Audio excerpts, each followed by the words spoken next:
Hello, and it's actually hello again because I started this, and then the Tony, the UPS guy, showed up, and we had a bark fest, and it was very loud. So I don't know how to edit, so I just said, okay, I'll just start over. So, easy peasy, little satchels. I thought I did this tutorial before, and like 3 people had said, "Oh, I like what you made," and I said, "Oh yeah, there's a tutorial, on there," and they're like, "Hey, looked and couldn't find it." So the reason you couldn't find it is because in my head I did the tutorial. In reality world, I did not. So I'll do it now. I hope I can do it now because truly I don't remember exactly what I did, but I think I could recreate it, and I didn't write it down as usual. But these are cute little satchels, real easy to make, and I apologize for the fact that I don't remember what yarn I used. I'll just show you some in making these, and the tops are stuck inside. So, but these are some of the colorways. It's clearly, I think this was, now I'm thinking about it, I don't remember what it's called, but I think it was from Hirschner's, and you've got like 5 cakes of size 5 yarn, and there was a certain price for those, and I'm thinking that's it. And if I do have one left in the stash room, I will totally put it in the description box because the yarn is gorgeous and really super soft. It wasn't the Caron, what I'm going to use for the tutorial. It wasn't this. It's something else. But anyway, these are just cute little satchels. And I love this because either way, you got a different color. And you could do any size you want.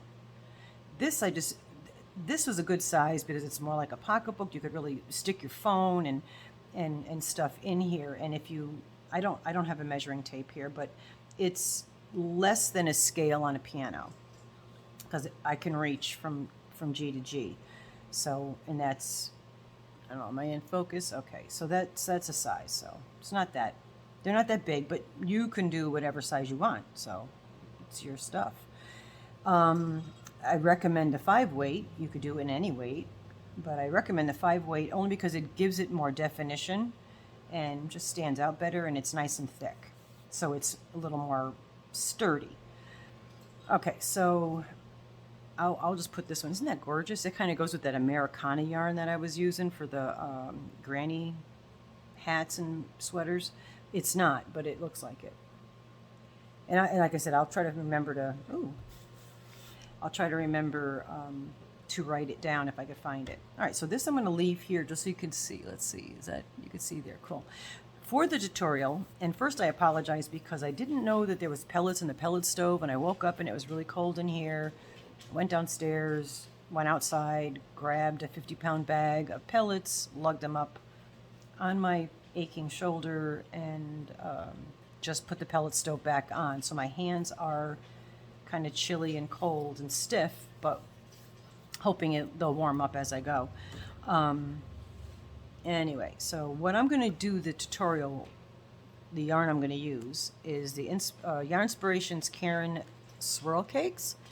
It's a 5 weight. This particular cake, okay, it's 77% acrylic, 23% wool, 252 yards or 230 meters, and this colorway is Smoky Plums, plural. And it's got purples and grays, and I hope the color is showing up on there for you. All right, so that's what we're going to use to show you how to do it. And you can see there's a halo in this yarn, and it also is kind of splitty. So it's a little bit more difficult to use if you're like a beginner because you can really, pierce right through the yarn. And the hook I'm going to use is a 6mm or M. I got to learn that, what the alphabet letter is for these things. And I believe it's a furls. Yeah, this is a furls. forgot what star, sun something, this, I don't know, whatever that one's called. You all know more than I do. Actually, last night in an impulsive move, I ordered 2 of the cafe furl hooks. They had 5mm left. They had 4mm, 5mm, and 10mm, but I grabbed 2 of the 5mm because that's the most common, I think, from most people. And I ordered 2 of them because if you bought one, you got the other one for $1. So I think it was like $30-something for 2 of them. So one of them will go in a giveaway. All right, so then I got my trusty little hummingbird scissors. I love them so much. All right, so whatever the first loop is called, I just turn it, pull it through, however you do it. Everybody does it differently. And that's the whatever starting of your chain. I'm going to do a small one, only because of, for time reasons. And because my hands are cold and I have a bunch of them, so I don't need any more big ones. So basically, you could do as many stitches as you want, So I'll do like 15. Let's see how far that gets me. 1, 2, 3, 4, 5, 6, 7, 8, 9, 10, 11, 12, 13, 14. So I'll do 15. Let's yank some. Oh, there we go. And that's pretty much. Oh, I'll leave that up there. All right, so I did 15. I actually did those a little tighter than I probably should have. Should have given them a little more, done a little looser. All right, so we chain 1, and now we're gonna go back, and we're gonna do half double crochets. So half doubles are just yarn over, and of course you don't count that one, and going in, you can go into this one and crochet, or you can go into the back to give it a nice finished edge. To be honest with you, it's nicer to go into, can you see that back? Like this is if you're looking at it straight on, you have the V's, but if you put it sideways, and I made this kind of tight, so I don't know if you could see, it's got like little lumps in the back. You can go through those, and that gives you more of a finished edge. So I'm going to do that. So for a half double yarn over, I just realized I got dirt in that fingernail. I was just replanting some things downstairs. Yarn over, pull through that back loop, grab your yarn, and pull through everything. That's a half double crochet. Again, see that loop right there? Like I said, I did make this a little bit tighter, so, and then pull it through, so it's a little bit harder to grab that. Plus the furls don't have that pointy tip. And this yarn is a little splitty. So all these terrible things. But anyway, this is what we're doing. And I think I might have messed it up because I think I went too tight in the chain. Yeah, this is, and I also had to frog out the yarn because the dogs were barking, so that's why we got this yarn barf and fuzziness. Yeah, there's a lot of halo on this. There wasn't as much halo on that other yarn. But by going in that back loop, it gives you the V stitch on the top. So it gives it a cleaner, nicer look. And you can also do that foundation stitch, which I always forget to do, and I have to like keep looking it up because I keep forgetting how to do it.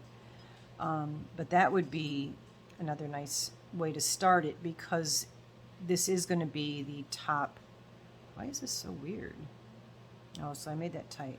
This is going to be the top piece here. So you want that to look as nice as you can, So basically, oh, my fingers. Boy, I'm doing a lot of complaining. I apologize. I'm very happy. I'm not. I shouldn't be complaining about anything. All right, so. And I can't believe I thought I did this, but I guess I thought about doing it and then didn't. Oh my gosh, there's so much fuzz. Remember when we used to call the police officers that? The fuzz? Some of you youngins don't know that. Yeah, we used to call them the fuzz. I'd love to. I had a dictionary, huge dictionary, and it was a dictionary, and then it also had like I think there was French, and that's probably why I had grabbed it. It had a English to French translation in there as well, and then in the end, it was an older dictionary, and it was from the 70s, and it had all the slang terminology, like pad was your apartment and fuzz was the police, in it, and it had a adult person to teenage hipster translation on our slang, and it was a heavy book. That's why we don't still have it, but it was really cool. All right, so then we went across with half doubles, and at the end, you chain one. That doesn't count. You turn your work. Now, so for this effect, where you could see the definition of the stitches, this part, the part that I just turned, so the part you just did is going to look like that. Hope I'm close enough. And then when you turn your work, it's more flat here. What we're going to do is stitch, like normally you would stitch through both. We're not going to do that, okay? We're going to just stitch through what technically is the front post, because it's the front post to you, because it's the closest stitch to you, I think. But in essence, this side that we're working on right now is going to be the inside of the satchel. Yeah, this is very splitty yarn. Splitty yarn, rounded hook, cold hands. Oh, what a wonderful way to do a tutorial. And dogs barking. So basically, now you could do any stitch you want. You could do like I'm doing half double. You could do single crochet if you want to, but you could do double and even a treble or whatever. But if you're doing a double or a treble, you probably would want to line it if you're going to put little stuff in, because then you'll have bigger holes. That's why I thought the half double was a cool enough stitch. Oh, did I get a knot? That's a fur thing. Don't you love this stuff when it happens? That's because I frogged it, because of the dogs barking. But this stitch, I don't think I need to put a lining, and my sewing machine has at least 3 years worth of dust on it, and I'm not going to dust it because it's too much effort. So we finished that, but you could do a lining if you wanted. So this is going to be the inside of the satchel. So when you turn it around, you've got a little more definition. So I'm feeling as though, yes. All right, so now chain one, turn your work, wrap it, and now instead of going in the front post, we're going to go into the back post. All right, I hope you could see that. And then pull through all three. Oop. Back post. Back post is the one away from you. And just double crochet into the back post all the way across.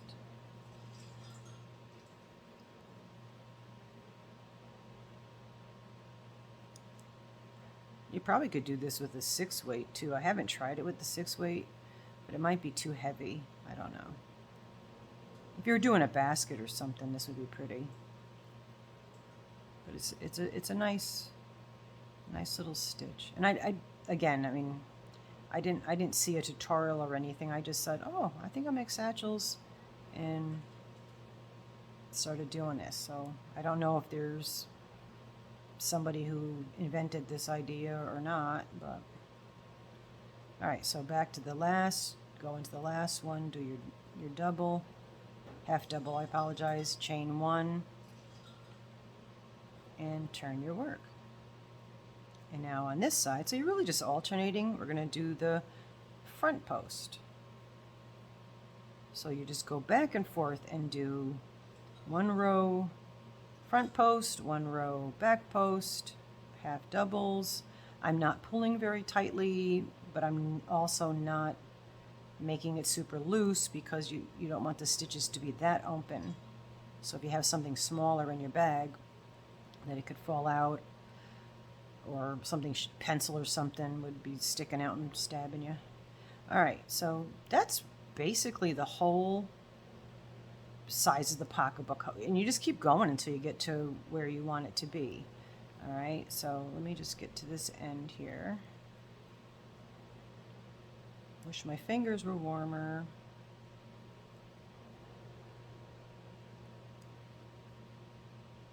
And then don't forget that last piece. You know that if you ever do that, just kind of give it a tug. And that last piece, I think I'm supposed to grab that piece. I don't know, doesn't look right. Oh well, we'll see what happens. Maybe you mess that up, it's no big deal. But if you did mess it up, if I did mess that up, then I'll have an extra stitch. But see, you start getting a little more of a definition, and you can see the stitches. So now on this one, I'm going to do the back post because I just did the front. And I'm not going to bore you with doing this, doing this the whole way around. Because what you're going to do is, however, you're going to fold this in half, and that's going to be your satchel. So whatever, here, let me stop. So basically what you're doing is just stitch, stitch all the way. So it's going to be like a flat piece, and then you fold it in half, and that's going to be the size. So whatever size you want to, as you're doing this, you make sure you have double that amount. Does that make sense? I don't know. That was a little too loose, I think, but okay. So basically this is what you're going to do. And keep going until you get that size you want.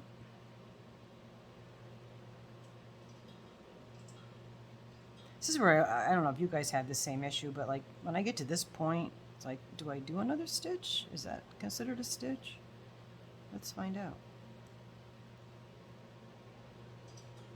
I think I'm adding stuff, but I know that it kind of, like, this side goes out a little more, that's in a little more, that's out a little more.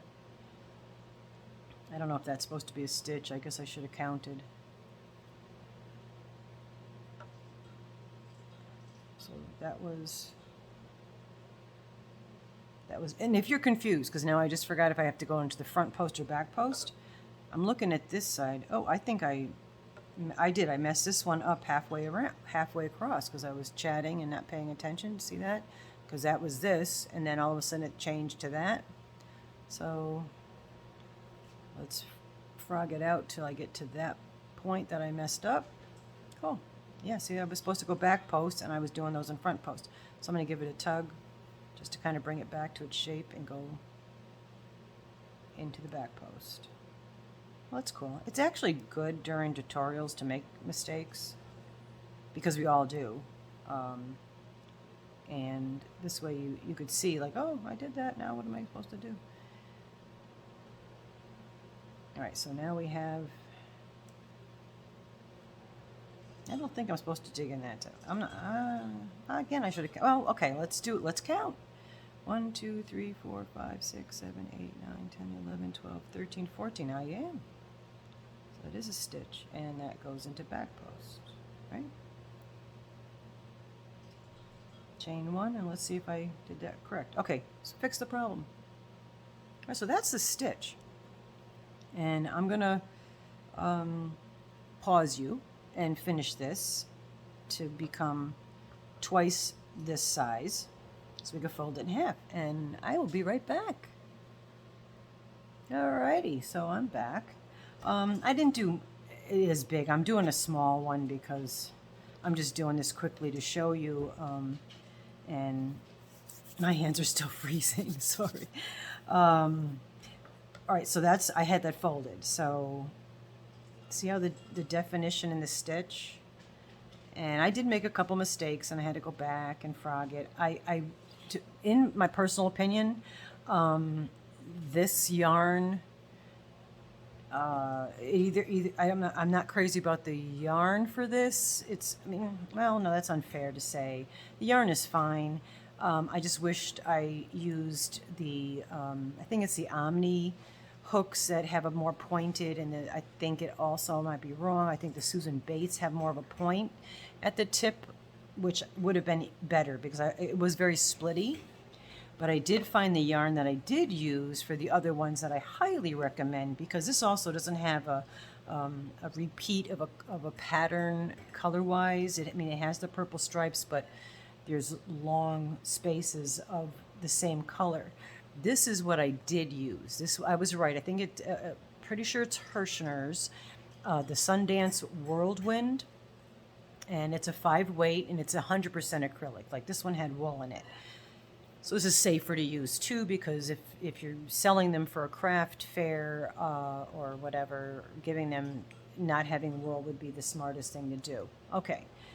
And in this, yeah, it is Hirschner's, machine wash and dry, nice and easy because it's a pocketbook, a 5-weight. There's 275 yards or 252 meters. And look at the beautiful colorways. And you've seen the other purses or satchels. So the colors change in a nice length. And this is mermaid tail. Ooh, Ray, it's a mermaid. I have to make you one of these. She loves mermaids. Okay, so, and unicorns. Yes. So anyway, that's the yarn.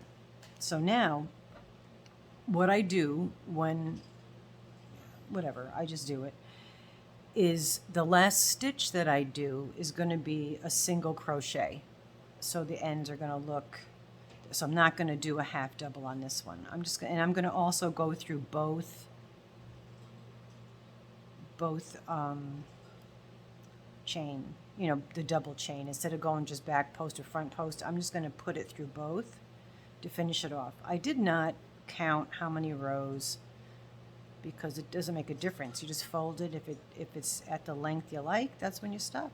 It doesn't make a difference what side you stop on, and we will clearly tie in the end as we put the handle on. All right, so just going slow here, sorry folks. All right, so there's our finished product.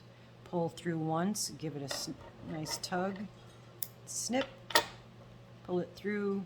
I often like to just kind of, especially with a purse, get those knots, because sometimes they do wiggle their way out.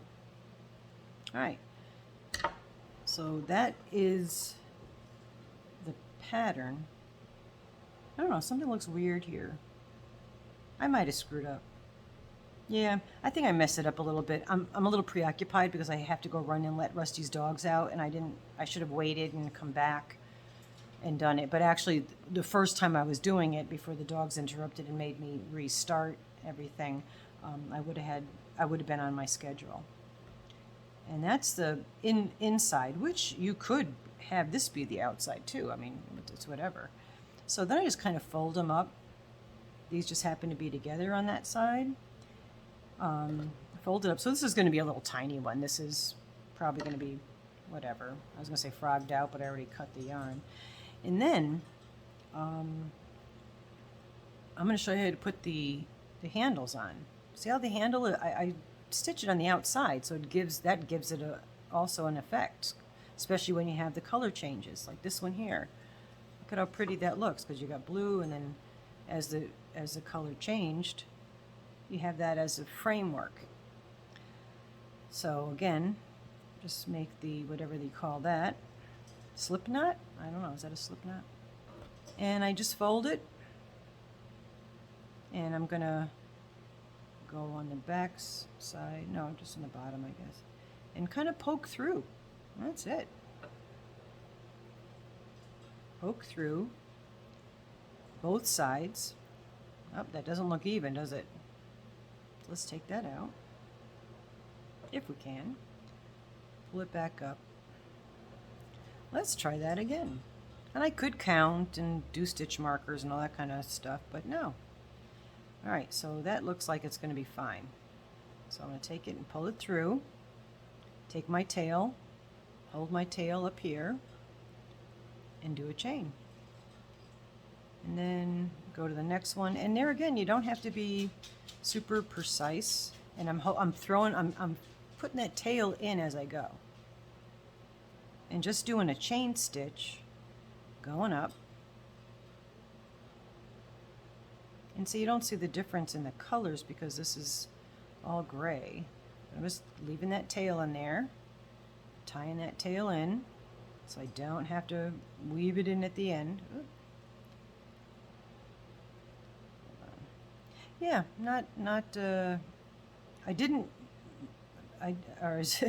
poor decisions by Brian on Aaron's page, the Crafting Kitty. This was a poor decision by Brian. Yeah, I should have thought this through a little better and done the other yarn and the better hook, or both. And just, yeah, I'm just sticking it through. Get to the top. And again, like I said, it doesn't have to be perfect. So that's my top hook, stitch. So there's the connection. The end's tied in already. I don't have to worry about it. And now I'm up to the top part. So now I'm just going to do chains to whatever length I'd like the strap to be. And like I said, I'm not making this for anything other than doing this tutorial, so I'm not going to worry about holding it up to me to see if it's long enough for across the body or shoulder or whatever. Around the neck. I mean, you could wear these and have them hang in front of you. I know people that do that, including myself. So I'm just going to say, oh, that's long enough. Okay, it's clearly not, but that's long enough for this. For this tutorial, just in case it comes out. And I guess it's not a big deal to make a few more chains. Okay, so that would work for, that'd be nice for a little kid. All right, so now we're going to get to the other side. Put those two sides together. Take your tails, if you like. This is something else, is tie your tails together. Tie your tails together. Wow. Just interesting. So I gave the two tails a knot. So we're back to our chain. I'm going to go through the top of both sides. Hopefully. There we go. Yay. And again, just a chain stitch. And now we're going to tie those in as we go down. So we're going to leave it out. We're putting it under. So we're pulling, you can hold that, and we're pulling underneath, so it's not, that's not going to go inside the bag. It's going to go literally alongside the edge. And again, it doesn't have to be perfect. You can always tug on those to make them straight. Oh, I almost did a half double crochet. Look at me, so worried about getting to let the dogs out on time. Grandma's a little bit late to the show. All right, pulling that through. This is really it. I mean, it's so simple. So simple, even I can do it. And I'm just gonna leave those out and I'll snip them. Yeah, just really not a lot of rhyme or reason. Hope I'm staying in the thing for you. All right, so that's the bottom. Pull it tight, pull it through, and that's the only piece we're gonna have to weave in. Now there's that piece there, so I'm gonna pull this way, snip off those ends, throw them on the floor, and there, right? What a cute little purse. And it's literally a matter of sewing that end in, which what I'm going to do for the time being is just kind of pull it through to the inside for the purposes of showing you what it looks like without that. So that's a super simple. Yeah, this would be cute for a little girl or something. Or a little boy if he wants to carry the purse. And I actually, if you look at it, I think I did more stitches on this side than I did on that side. But really, you know, who cares?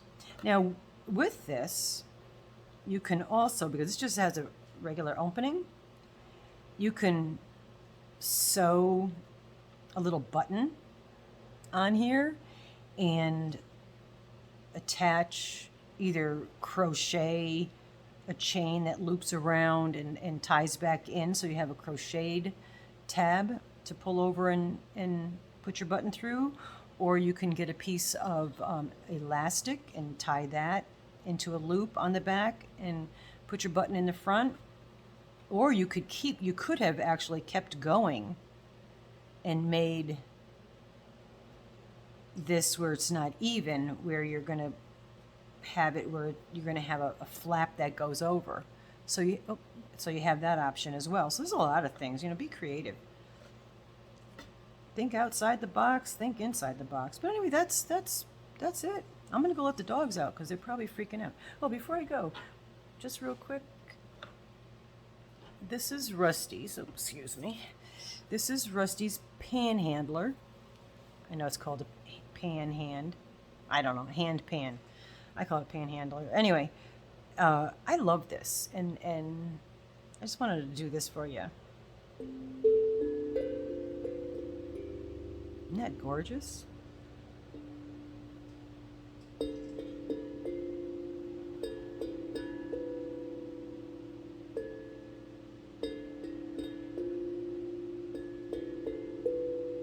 that pretty? Oh, gosh. I love that. And I also have the singing. All right, sorry. The camera went out when I when I was doing the singing bowl. So I'm just going to throw this on here because I wanted you to hear it. And I'm practicing.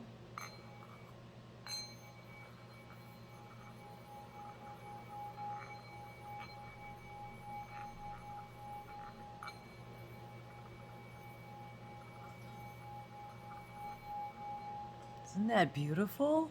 I try not to do that when the dogs are in the house. I usually play with it when they're in another room or outside because I don't know if that hurts their ears. Though they don't perk their ears up or anything. But anyway, yeah, I guess I have too much on my phone, so it just went off. I didn't even realize it until I looked, and then I said, oh, the ending was missing, so I have to do my knocks. All right, love you guys. See you next time. Be good, or at least have fun and don't get caught.